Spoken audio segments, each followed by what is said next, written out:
Press conference for the second ODI between West Indies versus India in the CG United ODI series, powered by Gold Medal. We have Shay available to speak with the media. Please proceed.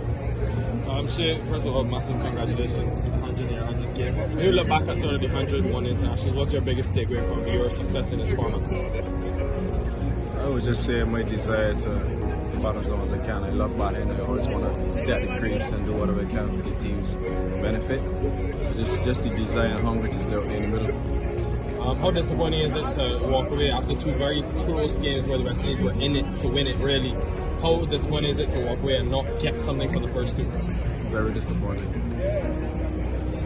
Tell me about sort of your performances against India, whether in India or in the West Indies. It's an opposition that you do well against. What has sort of been the key for you against this opposition over time? I think, firstly, it's a very good opposition. I think that playing against the best in the world usually brings the best out of myself. It's something that I always look forward to growing up playing from regional cricket.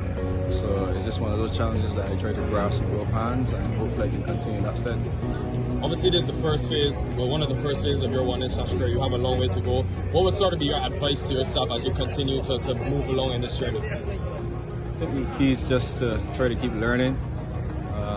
You never know it all in anything, so it's just about trying to learn and develop as best as I can, while continue doing some things I've been doing well. It's all about adding to your game as best as you can. Shay, that must have been a disappointing loss. However, what are some of the positives that you'll take into the third ODI on Wednesday? Just the fight that everyone has shown in both departments. I think that we have competed in both games. I just think that we just didn't grasp the key moments when we needed to. But there's always a lot that we can look back on and give the guys credit for. Sometimes that's just how cricket goes. You can't always get over the line. The team who plays better on that day does not necessarily be the winning team, so that's just how it goes sometimes. What has caused the seeming turnaround in form, considering the team has now batted 50 overs twice in succession and scored over 300 runs? Pitches in the Caribbean, very unpredictable. How morale deflating is this loss, considering the team seemed to be in control at particular parts of that match? As you said, I would say we were on top the majority of the feeling segment. And again, it's just how cricket goes. Sometimes we just let it slip in some key moments, whether it's execution with deliveries, some field placings. But again, that's just how it goes sometimes. Yeah. So Vimal Kumar this side from India. Just your thought on the way you batted against this Indian attack. Even if this attack is missing some of the key players, do you think that it's still very formidable Indian attack? I don't necessarily play names. It's about doing the job on the day.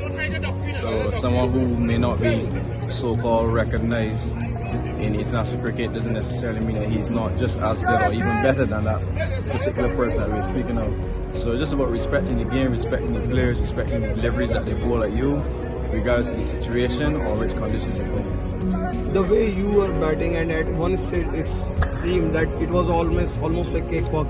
In that sense, it's disappointing for you personally, and are you surprised the way India pulled back in the last 5 overs? I just thought that they executed very well in the death. I think their death bowling in both games been exceptional. So you must give credit where it's due, and I think that sometimes we forget to do that. We always look at our side and not realize that we're playing against human beings as well who can also execute and who can also do well. So it's just about understanding where we can improve, and hopefully we can get better next game. Your thoughts on Akshar Patel's cameo? More than cameo, in fact, he got 50 plus. Yeah, it was a really good innings. I think that he really shepherded the latter half of that innings. I think that most people wouldn't expect him to come on and do that consistently, but today it was definitely his day, and must give him credit. Final question: before the 5-match T20 series starts, it's a great opportunity for West Indies to win the last match. The way they have fought, do you think their still morale is high and they can beat India? They must gain the confidence. Anytime you walk onto the field, you're always trying to win, so that will never change. Thank you so much. Shay, on a personal note, a great milestone for you today, 100 in your 100 ODI. Just how special is that achievement, even though it would have come in a losing effort? We started with the last part. As I always say in these interviews, I never feel too pleased with these so-called accolades when teams get over the line. That's just me. I always try to score runs and make it contribute to wins. And if it doesn't contribute to win, it doesn't feel the same as it was. So that's just me. Thanks, Shay. Thank you so much.